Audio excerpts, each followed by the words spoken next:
TTD పరిపాలనా భవనం దగ్గరకు రావడానికి కారణం ముఖ్యంగా 4 అంశాలు. ఎమ్మెల్యే ఉండేది. మొదటిది, ప్రతి ఇంటిలో గ్యాస్ సమస్య ఉంది, రైతులకు ఎరువు సమస్యలు వచ్చాయి, ప్రతి మధ్యతరగతి కుటుంబానికి పెట్రోల్ డీజిల్ సమస్యలు వచ్చాయి. దీనికి సమస్యలకు అన్నిటికీ కారణం ప్రధానమంత్రి మోడీ గారు విదేశాంగ విధానం పొరపాటు వల్ల. యుద్ధం అనవసరం, ఈరోజు యుద్ధం చేయాల్సిన పరిస్థితులు లేవు. యుద్ధానికి ఈరోజు అమెరికా ముందు మన బలహీన పరిస్థితులు బాగా కనిపిస్తున్నాయి. యుద్ధానికి కారణం వ్యక్తిగత సమస్యల వల్లే ఈరోజు యుద్ధం. ఈ యుద్ధం వల్లే గ్యాస్ కొరత, అన్ని కొరతలు వచ్చాయి దేశంలో. రెండవది, 1991 ఫిబ్రవరిలో కూడా యుద్ధం వచ్చింది. 91లో యుద్ధం వచ్చినప్పుడు రాజీవ్ గాంధీ గారు బతికున్నారు. యుద్ధాన్ని చూసి భయపడలేదు మోడీలాగా. సమర్థుడు, ధైర్యశాలి. ఢిల్లీ నుంచి టెహరాన్కి వెళ్ళాడు మాస్కో ద్వారా స్వర్గీయ రాజీవ్ గాంధీ గారు. ఫిబ్రవరి 24వ తేదీ నుంచి 28వ తారీఖు 1991లో ఇరాన్కు రాజధాని టెహ్రాన్ నగరంలో కూర్చొని ప్రపంచ నేతలందరితో మాట్లాడినటువంటి ధీరశాలి మరి స్వర్గీయ రాజీవ్ గాంధీ గారు. ఆయన రాజీవ్ గాంధీ గారు అందరితో ఆగకుండా సద్దాం హుస్సేన్తో మాట్లాడి యుద్ధాన్ని ఫిబ్రవరి 28, 1991లో విరమింపజేయడం జరిగింది. ఇది ప్రపంచ చరిత్రలో ఒక గొప్ప మలుపు. ప్రపంచ యుద్ధాన్ని ఆపినటువంటి ఘనత కాంగ్రెస్ ప్రభుత్వానికి, రాజీవ్ గాంధీకే దక్కిందని తెలియజేస్తున్నాను. ఈ రోజున్నటువంటి పరిస్థితులు, యుద్ధానికి కారణం మోడీ గారి బలహీనతలు, ట్రంప్ దగ్గర లొంగిపోవడమే కారణం. 1991 సెప్టెంబర్ 1వ తారీఖున గురించి చెప్పక తప్పదు. పివి నరసింహారావు గారు ప్రధానమంత్రిగా ఉన్నాడు, నేను కేంద్రంలో మంత్రిగా ఉన్నాను. 1900 సెప్టెంబర్ 1వ తారీఖున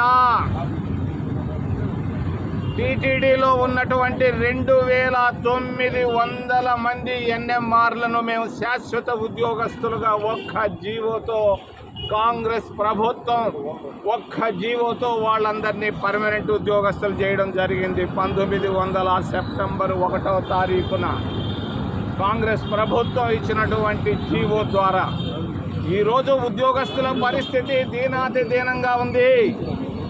మనకు మంచి ఆఫీసర్లు వచ్చారు, సంతోషం.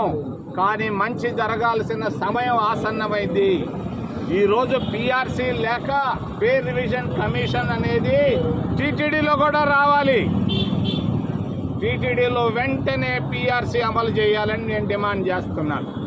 రెండవది, డిఏలు 4 సంవత్సరాలుగా డిఏలు పెండింగ్లో ఉన్నాయి టీటీడీ వాళ్లకు. ఈ డిఏలు కూడా 4 సంవత్సరాలుగా పెండింగ్లో ఉన్నటువంటి డిఏలను వెంటనే ఇవ్వాలని డిమాండ్ చేస్తూ ప్రమోషన్లు కూడా గత 10 సంవత్సరాలుగా ఆగిపోయినాయి. వచ్చారు ఈవోలు, పోయారు ఈవోలు. కానీ నేను తెలియజేస్తున్నాను, ప్రస్తుతం ఉన్నటువంటి మంచి అధికారులకు వెంటనే మంచి నిర్ణయాలు తీసుకోవాలని కోరుకుంటున్నాను. తిరుపతిలో ఉన్నటువంటి రోగులు, 3వ అంశం, పేద రోగుల పరిస్థితి దీనాతిదీనంగా ఉంది. 100 మంది చనిపోతున్నారు దినానికి చెప్పుకోలేక. వాళ్ళందరికీ వెంటనే టీటీడీ రూయా హాస్పిటల్కి ఆ బిల్డింగ్లు ఇవ్వాలి, సిమ్స్లో ఉచిత వైద్యం ఇవ్వాలి. అంతేగాని మీరు మాటలు ప్రతిరోజు 84,000 మంది వస్తున్నారని ఒక ఆయన చెప్తాడు టీవీలో, బ్రేకింగ్ న్యూస్ అంటాడు. ఎందుకయ్యా న్యూస్లు? బ్రేకింగ్ న్యూస్ 4 కోట్ల రూపాయలు ఈరోజు వచ్చిందని టీవీలో బ్రేకింగ్ న్యూస్ పెడతారు. బ్రేకింగ్ న్యూస్ రావాల్సింది నిరుపేద రోగులు కన్నీళ్లు తుడిసిన రోజే బ్రేకింగ్ న్యూస్.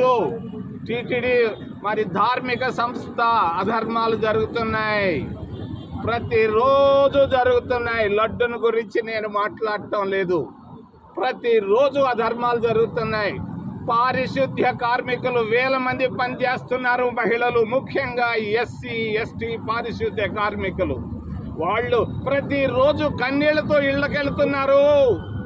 వాళ్ళని క్షోభకు గురి చేస్తున్నారు ఉన్నటువంటి శానిటరీ కాంట్రాక్టర్లు, శానిటరీ ఇన్స్పెక్టర్లు. ఆడవాళ్లను ఇబ్బంది పెడుతున్నారు. నేను తెలియజేస్తున్నాను, ఓ మంచి అధికారులారా, వెంటనే రెస్పాండ్ కండి. ప్రతిరోజు మా కంప్లైంట్లు వస్తున్నాయి కొండపై నుంచి. ఏమి పారిశుద్ధ్య కార్మికులు, మహిళలను ఎందుకు మీరు క్షోభ పెడుతున్నారు? ఎందుకు కష్టాలు పెడుతున్నారు? కన్నీటితో వాళ్ళు ఎందుకు ఇళ్ళకి వెళ్తున్నారు? వెంటనే దీనిపైన పరిష్కారం జరగాలి. ఈ శానిటరీ కాంట్రాక్టర్ విధానాన్ని మార్చి మంచి చక్కటి వాళ్ళకి పర్మనెంట్ ఉద్యోగాలన్నా ఇవ్వండి, లేకపోతే మంచి అన్నా చేయాలని తెలియజేస్తూ, చివరిలో హోటళ్ళు. ఎందుకయ్యా తిరుపతిలో ఇన్ని హోటళ్ళు ఉన్నాయి, ఎంతోమంది నిరుద్యోగులు ఉన్నారు.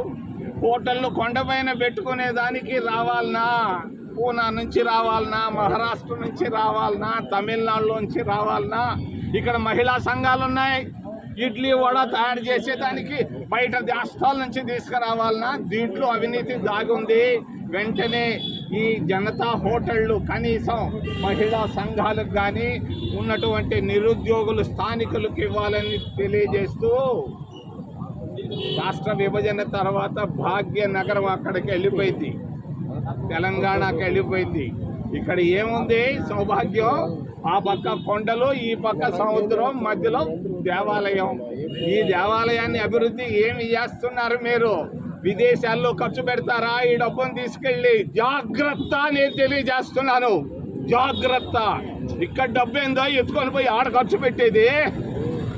ఆ ప్రాంతంలో ఉన్నటువంటి మా పేదవాళ్ళ పరిస్థితి, నిరుద్యోగుల పరిస్థితి ఏందో ఎవరై మీకు ఎన్ని ఇచ్చింది? జాగ్రత్త అని తెలియజేస్తూ, మంచి అధికారులు వచ్చున్నారు, మంచి పనులు చేయాలని చేతులెత్తి ప్రార్థిస్తూ, ఏదైనా ప్రశ్నలు ఉంటే అడగమని మిమ్మల్ని. సరే రాబ్బా.